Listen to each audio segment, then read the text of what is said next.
Hello and welcome to this week's episode of ShatterCast, the podcast where all of us wonderful people here at Shatter Studios talk about the things that we love in the entertainment industry. It could be board games, movies, video games. I almost said music. We don't talk about music. Sorry. We could, though. We could. I've got a bit of a list here because who can remember a list this long?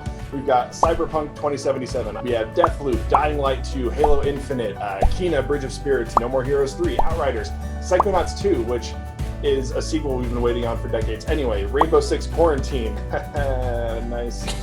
Skull and Bones, Vampire the Masquerade Bloodlines 2, World of Warcraft, Shadowlands.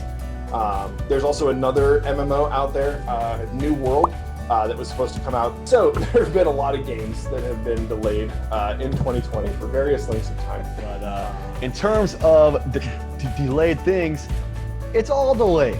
Everything's delayed. You're delayed. I'm delayed. Everything's delayed this year. You're just gonna have to live with it. All right. That's just that's just my piece, and I'm gonna stick to it.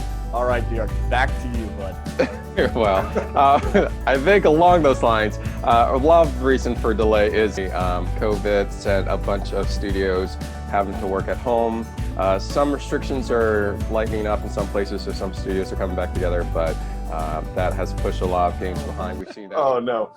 So there's a lot of things in life that we look forward to, and beyond just video games, life in general. And we can be disappointed when we have to wait for those things, when we're expecting them on a certain timeline and they get delayed, when they don't go the way we want or they don't go at the time that we want.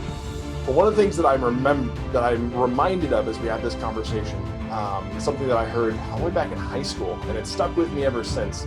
The right thing at the wrong time is the wrong thing. There are things that are good that we're not supposed to have yet. And if we get them now, they can be bad. Right? So yeah, we started today talking about video games and delays and stuff like that, and that can get frustrating. Most of us realize it's not life-threatening. I think applying this to real life, there's a lot of things, as John was saying, that we do have to wait on, and it can be frustrating. But I think what we can learn is patience and perseverance.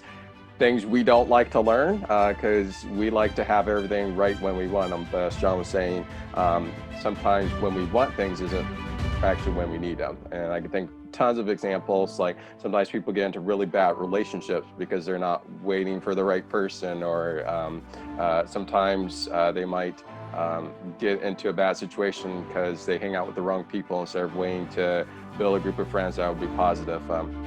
Quick example.